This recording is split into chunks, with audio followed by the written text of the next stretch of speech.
After Matt's presentation, we will have lunch in here. The afternoon, we're going to be doing some really intense, fascinating interventions for you to experience how this works. I want to remind the people who are here to receive CEUs for state licensure to please do all that work properly, because I don't want to do the work for you next week. So make sure you get that done. So we're going to get cranked up, have lunch, and then the rest of the afternoon will be highly interactive. Matt, thanks for coming down from Birmingham, Alabama. Good to have you with us. Thank you.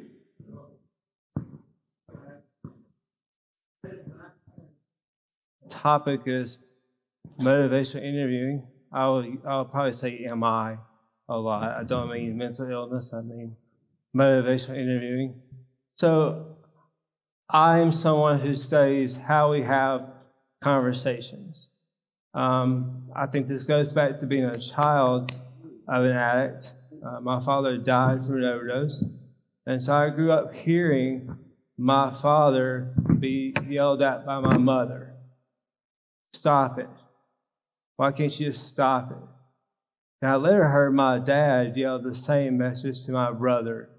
You're such an idiot. Just stop it. And I later heard therapists, as Brad said, use the Johnson model. It's just shame. You'll figure it out when you hit your bottom. You haven't hit your bottom yet. You haven't surrendered yet. You haven't figured out you're powerless yet.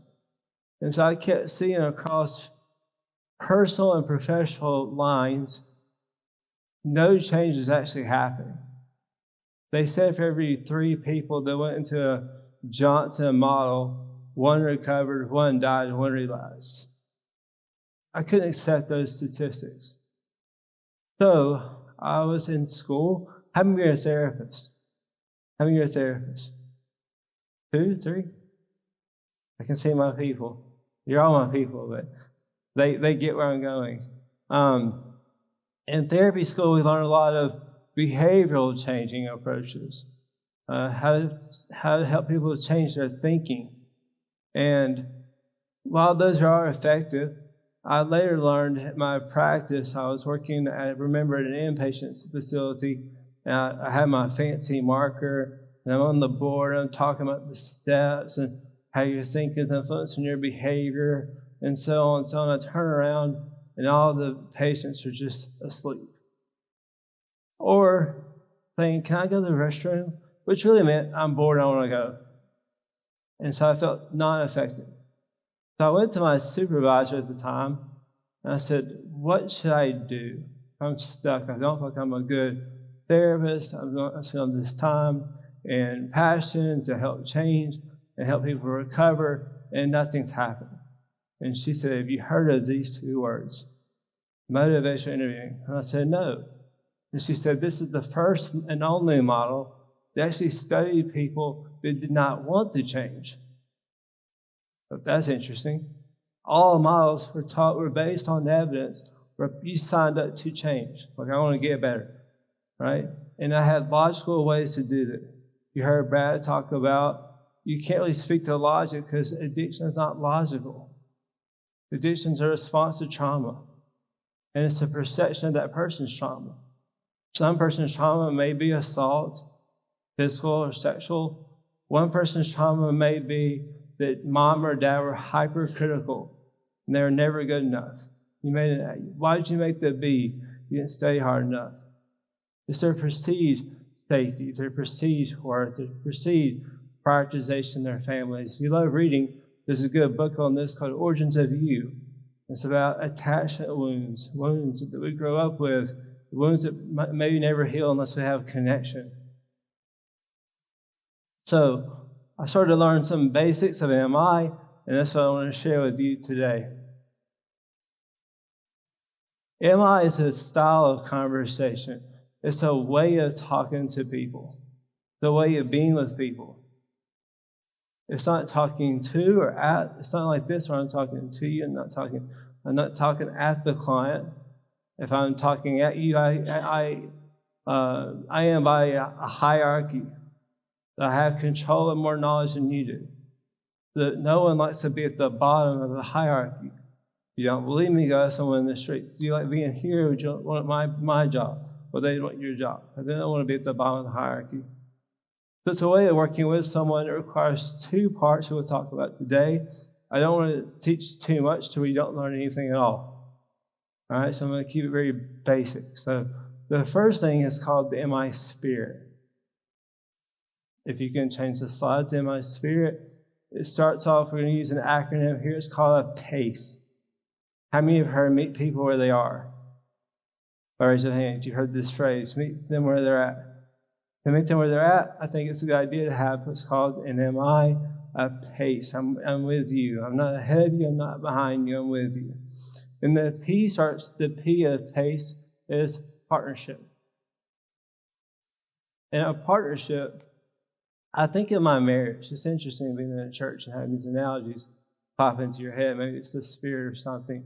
So I remember being up here alone, and here comes my wife, and she walks with me. She comes down here alone with her dad, and then she joins me, and we walk back together, shoulder to shoulder. We don't walk, and I say, I ain't going. You go ahead. No, we're shoulder to shoulder. That'd be kind of awkward, right? In a marriage ceremony. So we walk together the whole way, and we keep walking together today. Then a partnership, there are words now we're going to focus in on. Again, I say conversations. In a partnership, you use words that are partnering. We. Think of things that I saw hands raised earlier. My notions are there's lots of suffering in the room. Think of something you might ask that person that you're thinking of your hearts with even today. Questions like, how might we work on this? Or what can I do for you? It's very different if you can think of it this way. If you came into my facility after relapses like Brad and Wade mentioned, very different style A for me to say, yep, need to be back. Or style B, what can we do today? How would you like for me to help you? Very different, has a different heart to it. All right, so partnership has words like we, us, or what can I do for you? How can I help you today? If we go into acceptance, the words change. The words change. There is no we. It becomes more about you. In your view, you feel, you believe there's no way out. You're hurting. And my effort to convey acceptance is really to bracket my own annoyance or agitation. So you go from partnership, what can we do, to maybe a reflective question or a reflective statement of there's something you want out of life. So using words like you. Okay? Now if we go into compassion, I looked this up just because like I said, I'm pretty much a nerd. I like to think about deep things. I knew we'd be in a boat. But I knew we'd be in a gathering of pastors. I looked this up as a fun fact for you all. Christ mentioned compassion 10 times. It's an attitude. It's a choice. Not an emotion. That's empathy. Compassion is a choice to recognize the suffering, not just in the person you're trying to help, but also the suffering within yourself. This is important because oftentimes, if I'm suffering, I become threatened. I become threatened by you. I can't fix you. If I feel threatened, I lose partnership. I become trying to impose power over you by telling you what to do. I'm not accepting you. I'm annoyed. I'm agitated. And if I feel these three things, I become insensitive. And I can just become domineering and telling you how to be. And why don't you just get this together? You know what? Just get out. And I become very cynical. Who's here heard of compassion fatigue? If you break down those words, fatigue is exhaustion. To have compassion fatigue means I'm exhausted to care about you. This is our foe in the field, if you will. My dissertation was on this. If we have compassion fatigue, we lack care. We have a low level of care. Because maybe we've gone over this 1,000 times. So we become highly frustrated. We can't help if we're frustrated. So to have compassion, if you use the phrases or the scriptures, even versions of this, you have to seek out the suffering and what they need. Right? So I think of the word sensitivity that I italicized in this definition. Thermostats, highly reliable, highly sensitive. They can tell when the room is too cold or too hot by 1 degree and make an adjustment. By choosing to have compassion in frustrating moments, I'm trying to gauge, am I starting to get tense with you? Am I starting to want this a little bit more than you? Am I pushing too soon? And so I can make an adaptation with compassion and recalibrate. Has a tone to it. Compassion has to be very mindful, not to have a cynical tone and a sarcastic tone. Like, do you want to get better? It has to be more neutral. Things like you might want to get better. Just give us an example. Then the fourth one in our case, evoking. Who knows who that guy is? Yeah. You can find his statue in a city called Florence. David was held captive to a city called Rome, which by train alone is 2 hours. Because the Pope wanted him to paint this magnificent piece to him. Well, Michelangelo would run away in the middle of the night, so they had to have guards out there to watch him to get back to the David. Don't know if you know this story, so I'm sorry if I'm taking up the time with it. And in the efforts to sabotage David, this political statue, which, by the way, you can't start over with marble. You chip away marble, you can't put it back on with some glue. Right? The marble's never going to be the same. They tried to sabotage Michelangelo and said, "Where are the plans?" Do you might know what Michelangelo said? There are no plans. The David was inside the marble. My job was to bring it out. When we meet with people that are suffering, our job is not to see what we think it should not be, but what it could be. It's to look for the sources, the resources, the abilities, the talents, the beauty the person has within them they've had all along, and not trying to change all that, just to bring it out. By the way, fun fact, Michelangelo found that marble 35 years after 2 past artists banged and chipped away at it, and then said, "It's not good enough." Now it's a seen and piece of history in that whole place.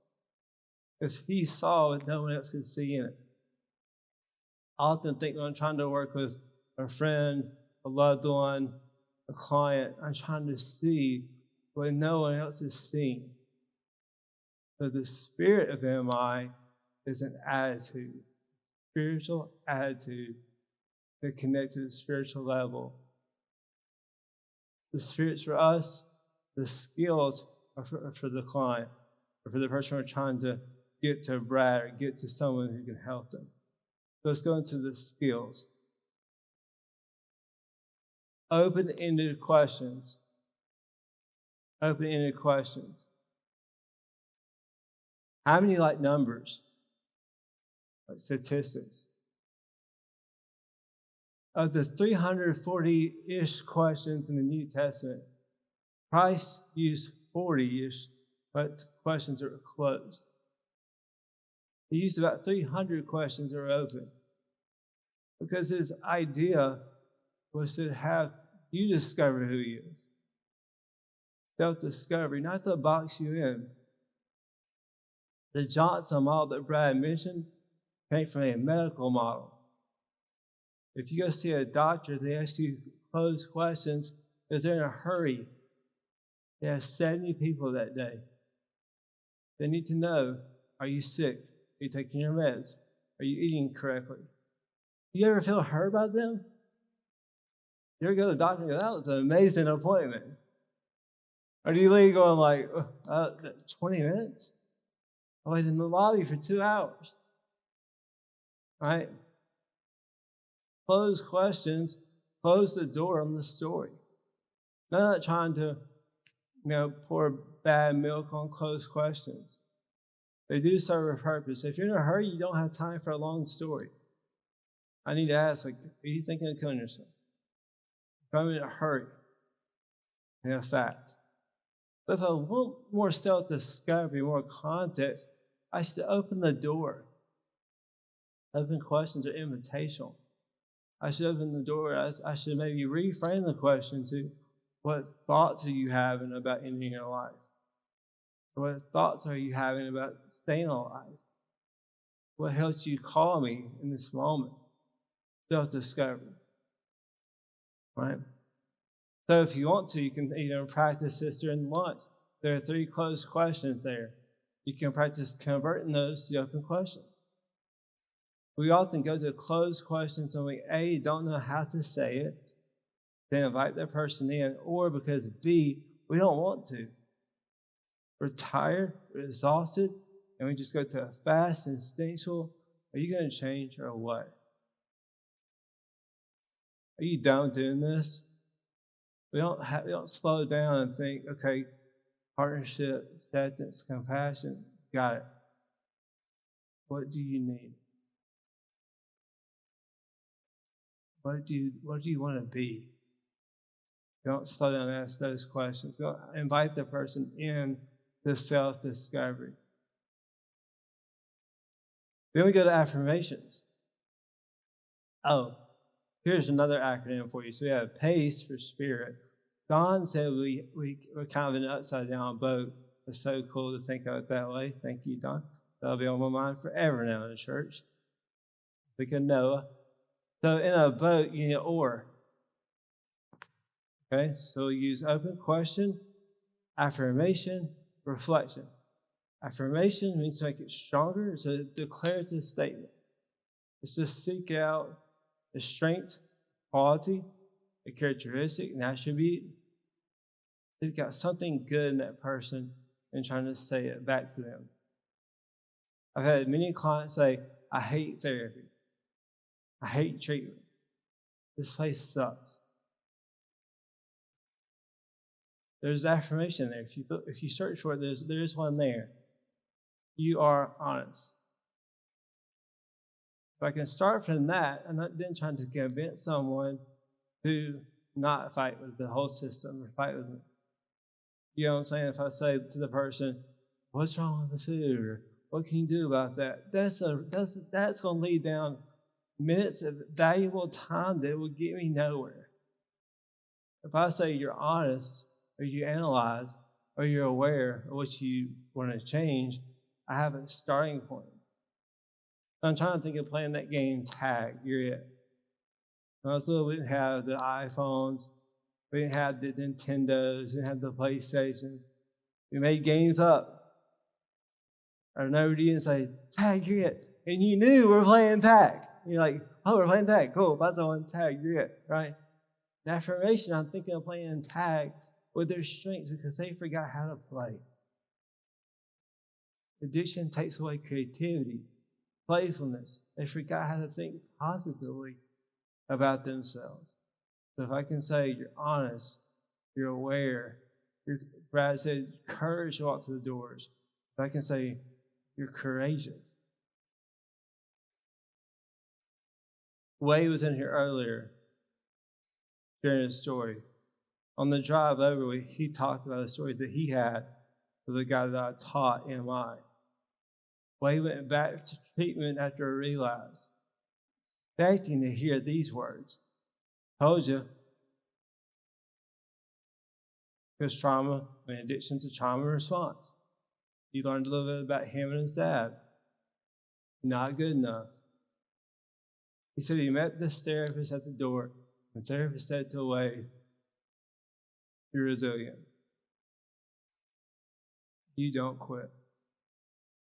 At that moment, those seeming insignificant to the therapist in Wade's view was monumental for Wade. It's different than praise. Praise is objective. It's my measurement of you. If I said, "I think you're doing a good job," not bad, but what about when you're gone for treatment? What about when you're not living in my house?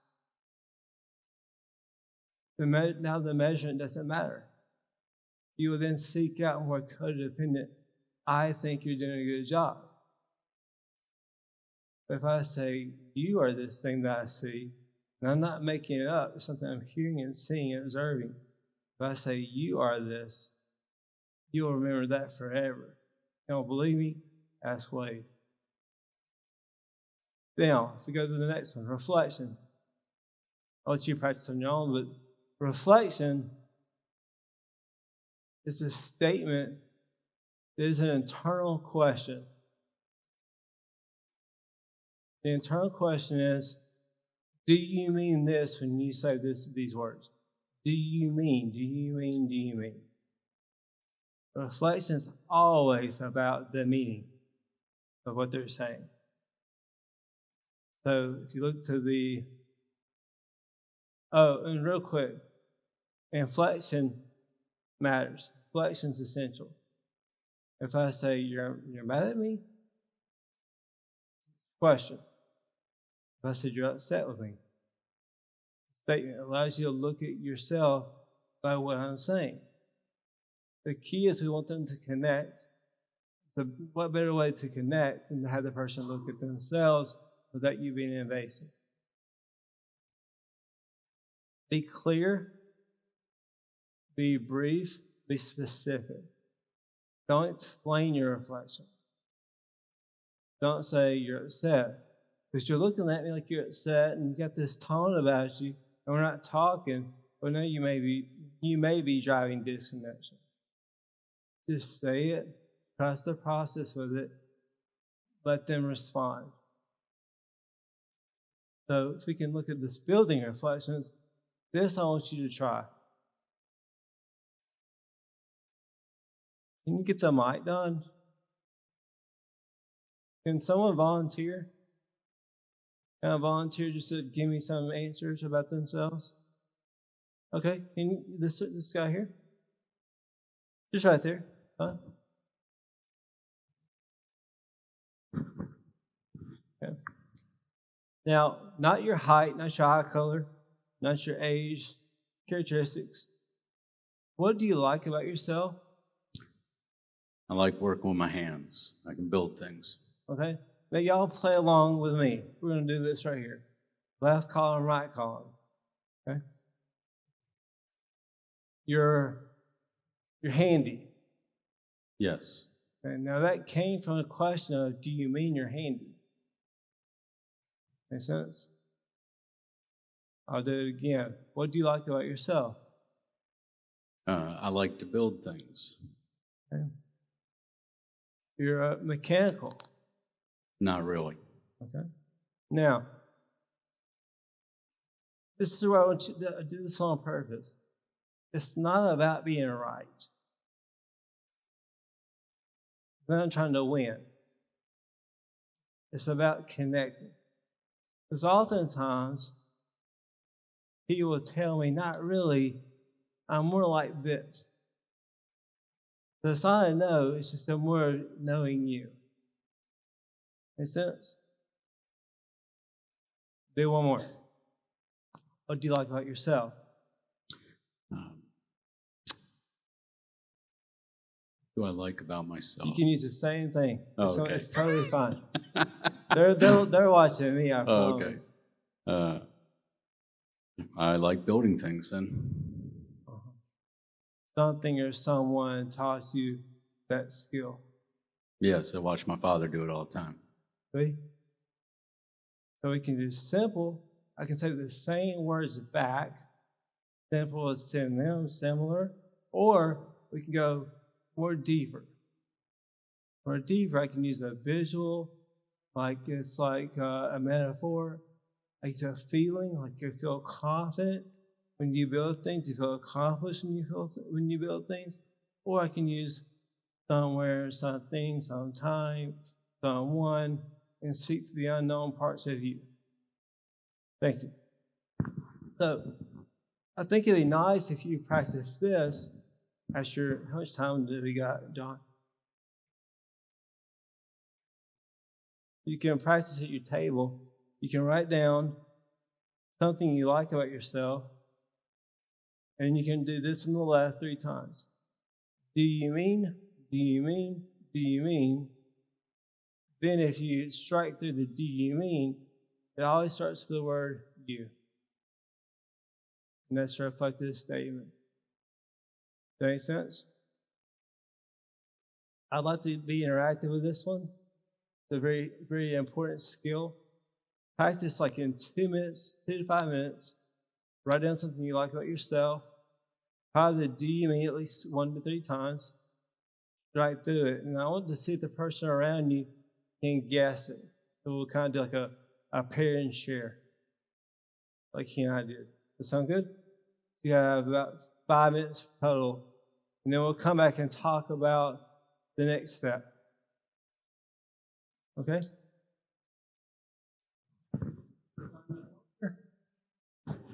And do you mean? Do you mean? Do you mean?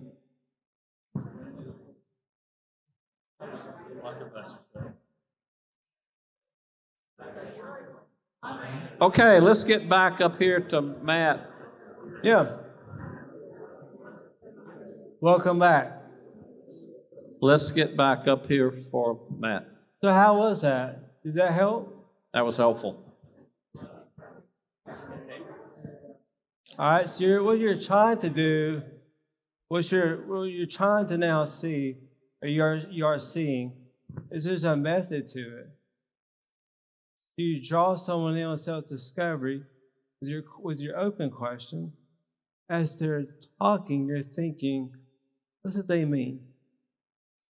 What is they trying to say? And even behavior and nonverbals are also language. They fold their arms, they sit back, they look down. Speak to that. What does that mean? Say it reflectively. They can reflect on what they're doing and saying, let's go forward. This is how this would look. So, the IT guys out there really hate me. Go to slide 2. Slide 2. I'm going to back up and show you one thing. Yep. All right, so it's called MI with intention.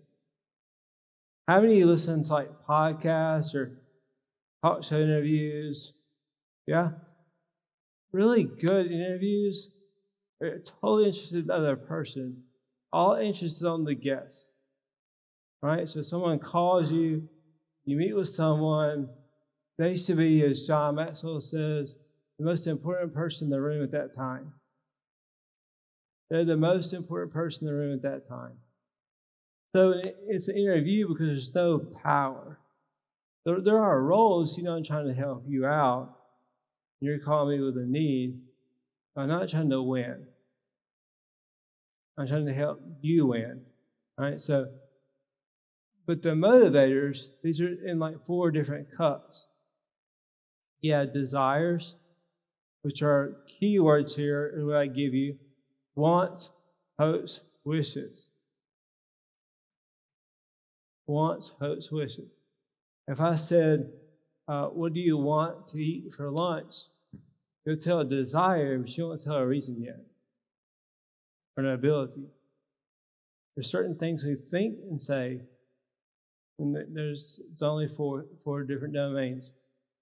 Abilities, what you could do, should do, would do, or might be able to do. Like a hypothetical, to nudge it, to imagine it. Reasons are all the things that Brad talked about, and Wade talked about: health, family, finances. We often interchange with reasons first. You came here today for a reason. That's probably your first motivation, your first drive was to come for a reason. Family, job performance, to feel safer, confident at your job or in your role. Then you have a need. When someone says, "It's so important, I have to, I must," they're speaking to an urgency. So now if you go back to the slide I had it on with the ratio, the workout man, you see the questions now with greater intent or greater clarity. The word what and want, I'm opening the person up to what they want. I'm asking their desire. Intentional. That's how they might do it. I'm asking their ability, their action, their ideas and their action. The reasons is pretty obviously there. What are the reasons? What's one best reason why you want to get sober? Hot reason? Most important reason? Then, with the importance, you can use like a scale. That's up to you, but the main thing is this: what makes this important? And then what will you do next? So in a change conversation, it's more effective to ask the person what they want versus telling them what they should want. But it's more effective to say, what would you do, versus me telling you what you should do. And so on and so on. There's a method there that maybe you can practice at lunch. And let's go one way forward again. Another way to help evoke the ideas, abilities, action steps. There may have been a time in the past, think of your own life when you had success. Safety, peace, confidence. Go back to that time with them. You might ask someone, what was the time like in the past when you felt happy? When you felt alive, you felt healthy. Then go one more forward. You do the same thing, go into the future. Same thing. Oftentimes you might hear someone like Brad or Wade or myself say to someone, you decide to get sober, what could your life look like in the future? What could you achieve in your life? If you took a week off from using, what would you do first to do that?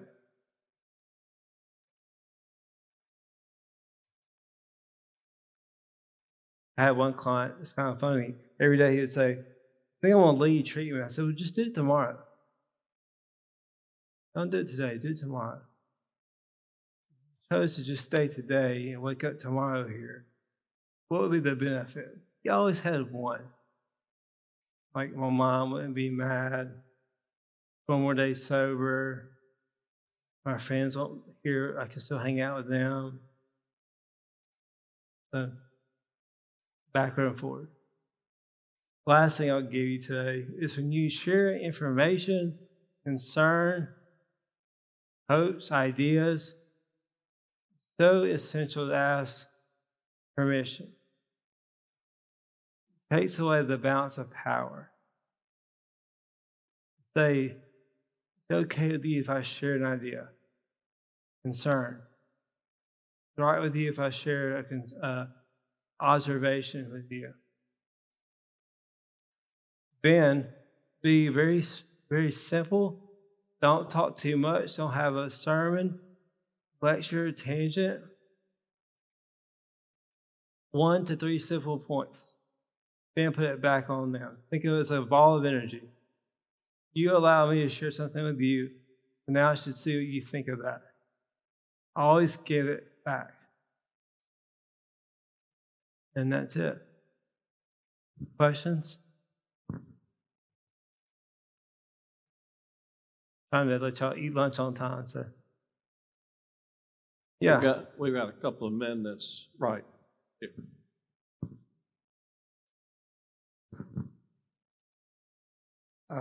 First, I'd like to say thank you all for coming out and putting this together. It's imperative what you're teaching and what you're doing, and lives are being saved, and I truly appreciate it. The question I have regards that last thing, the asking permission. Oftenly, at times, I will just, without asking any permission, project my observations. Mm-hmm. And that kind of builds like a defense between us. 100%. So we're no longer communicating effectively. And what I wanted to ask was, in the asking permission, like, if they're not ready for the answer or for the question, is it even worth asking, or how do you navigate something when they're not that quite ready for the question? That was something me and Don were talking about. So if you go back to the questions, open questions, reflections, the goal is to feel the connection. Once you have the connection established, then ask permission, share something. So, I agree. I wouldn't jump right in. I'm trying to see if we're connecting first.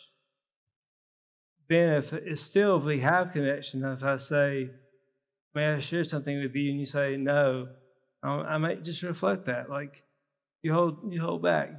Keep yourself safe. You protect yourself. You know? I'm just going to just go with you. I'm going to dance with you. I'm not going to fight with you. Because really the person's fighting with themselves. Did I answer it? It's just respectful to ask permission. Any other questions? How was it?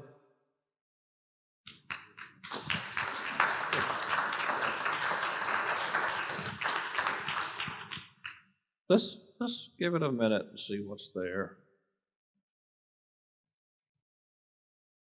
Enjoy the silence.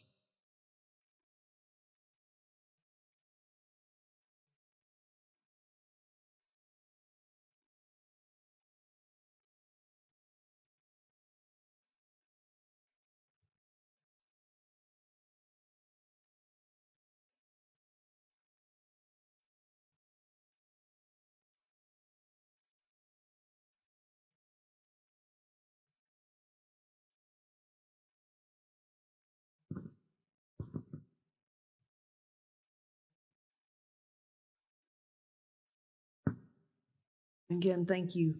I was wondering if to have this stance or this respect, this humility, this desire to motivate and encourage. So is there a practice that you have to prepare your soul so that you can show up that way? Mm-hmm. Or is this just because you've done it so many times, you know the right ways to ask questions? Become a little bit more instinct, but early on, I learned that I would see people get information like, this is so and so, and they're back in therapy, and they left before, and so it's always preconceived angst, and that kind of drove the way the helper was, hurt the therapist, the nurse, etc.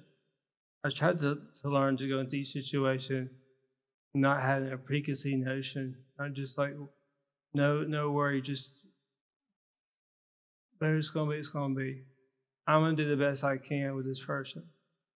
And I found that when I did that, I don't walk in with anxiety, agitation, preconceived notions of them.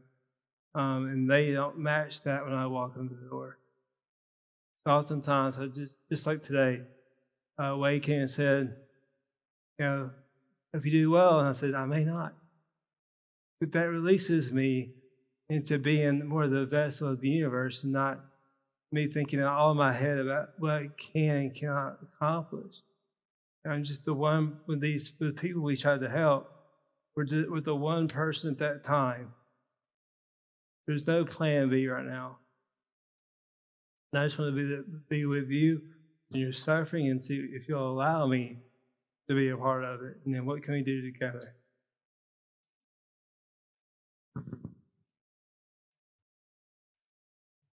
I think it requires courage to not be competitive with people. And just to walk into a room and just say, you know, how can I help you? What do you want? And see where it goes. I would add that it is also difficult for some people to maintain silence. The belief that nothing is happening in the silence, and that's simply not true. There's a lot of processing. Mm-hmm. And if I can be the second person to speak and not the first person, Yeah. There's typically going to be a better outcome. Yeah. Yes, sir. There's 3 styles of talking and communicating. You have directing, like, you know, go back there and get you some food at the break. Or if you want to get to Birmingham, I-10, I-65, that give you information. There's also listening, you know, and just being present with your ears and your body. You know, like Don's saying, it makes you feel safe, provides safety. Then you have what's called guiding. You listen for moments to be helpful. And that MI draws from all of these 3. Not just one thing. So if you ask a question, open question, let the person answer. You send a reflection or affirmation, let them feel that. Maybe they haven't felt that statement in a long time.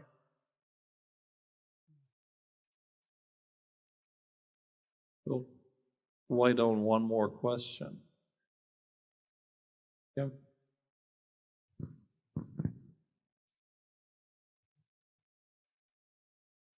So when you get into this MI conversation, it's almost like you're walking in, you know, it says here it's about change and growth. As I look at this, it's almost like first you've got to get to know the person.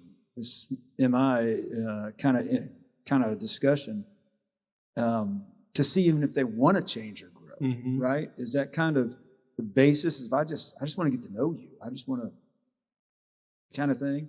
Yeah, it's the idea of having engagement, rapid engagement, before focusing on the goal, right? And old healthcare systems that Brad mentioned, it was just focusing first. You came in, I make a plan, here's what you must do. It lacked engagement. So yes, you want to engage first. It's like I mentioned the marriage analogy. It would be very awkward about the first date with my wife. I said, so kids, yes. House, when? Finances, how? Wait a second, brother. And so first it's like, let's get to know you, and then where are we going together?